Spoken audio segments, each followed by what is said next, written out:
2025ஆம் ஆண்டில் கணைய புற்றுநோய் சிகிச்சைக்கான தடுப்பூசி ஆராய்ச்சியில் மிக முக்கியமான முன்னேற்றங்கள் ஏற்பட்டுள்ளன.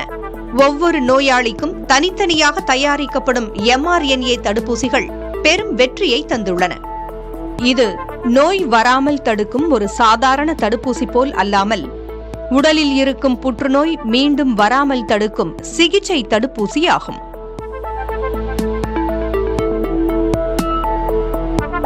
முதுமை என்பது தவிர்க்க முடியாத ஒன்றல்ல. அதை தகுந்த மரபணு மாற்றங்கள் மூலம் தாமதப்படுத்தலாம் என்பது 2025இல் உறுதிப்படுத்தப்பட்டுள்ளது. கலிபோர்னியா பல்கலைக்கழக ஆராய்ச்சியாளர்கள் ஆக்சிடாசின் மற்றும் ALK5 இன்ஹிபிட்டர் ஆகிய இரண்டையும் இணைத்து வயதான எலிகளுக்கு வழங்கியுள்ளனர்.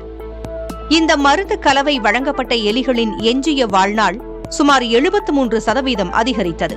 இது மனிதர்களின் கணக்குப்படி 75 வயது முதியவர் மேலும் பல ஆண்டுகள் ஆரோக்கியமாக வாழ்வதற்கு சமம்.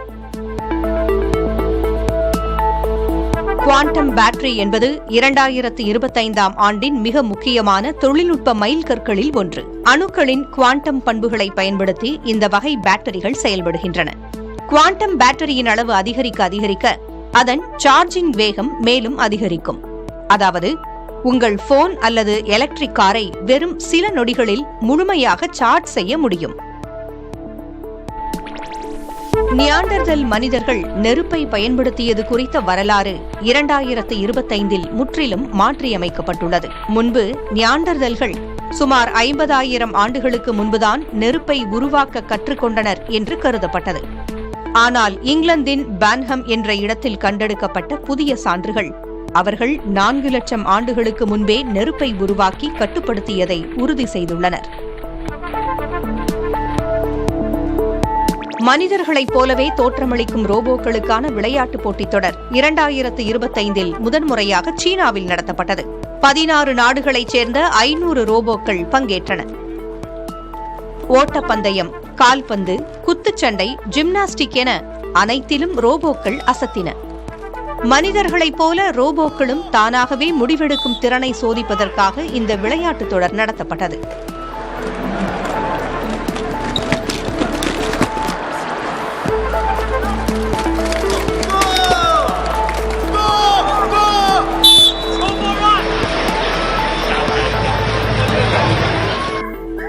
பத்தாயிரம் ஆண்டுகளுக்கு முன்பு அழிந்து போன டயர் ஓநாய் உயிரினத்தை மீட்டுருவாக்கம் செய்வதில் விஞ்ஞானிகள் பெரிய மைல்கல்லை எட்டியுள்ளனர். அமெரிக்காவின் கொலோசல் பயோசைன்சஸ் என்ற நிறுவனம் மரபணு மாற்ற தொழில்நுட்பத்தை பயன்படுத்தி 3 ஓநாய் குட்டிகளை உருவாக்கியது.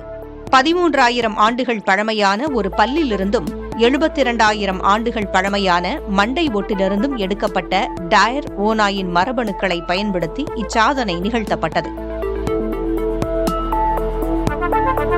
செவ்வாய் கிரகத்தில் பல பில்லியன் ஆண்டுகளுக்கு முன்பு நுண்ணுயிரிகள் வாழ்ந்திருக்கலாம் என்பதற்கான வலுவான ஆதாரங்கள் கிடைத்த ஆண்டாக 2025 அமைந்தது.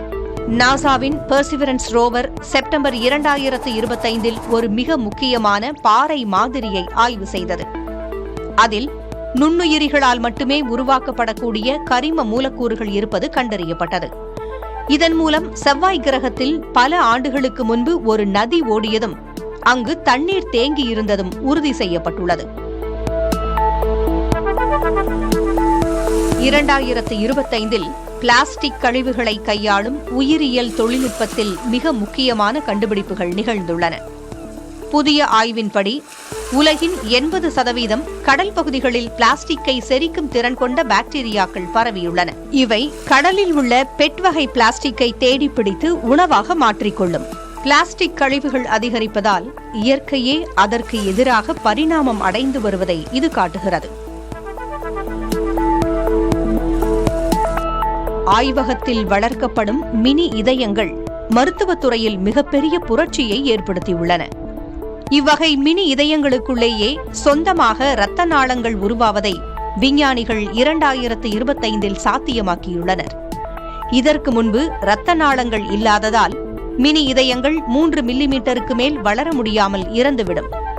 இப்போது இரத்த நாளங்கள் இருப்பதால் இவை இன்னும் பெரியதாகவும் முதிர்ச்சியடைந்த நிலையிலும் வளர முடிகிறது. ஒரு முழுமையான இதயத்தை ஆய்வகத்தில் வளர்த்து மனிதர்களுக்கு பொருத்துவதே இதன் இறுதி இலக்கு.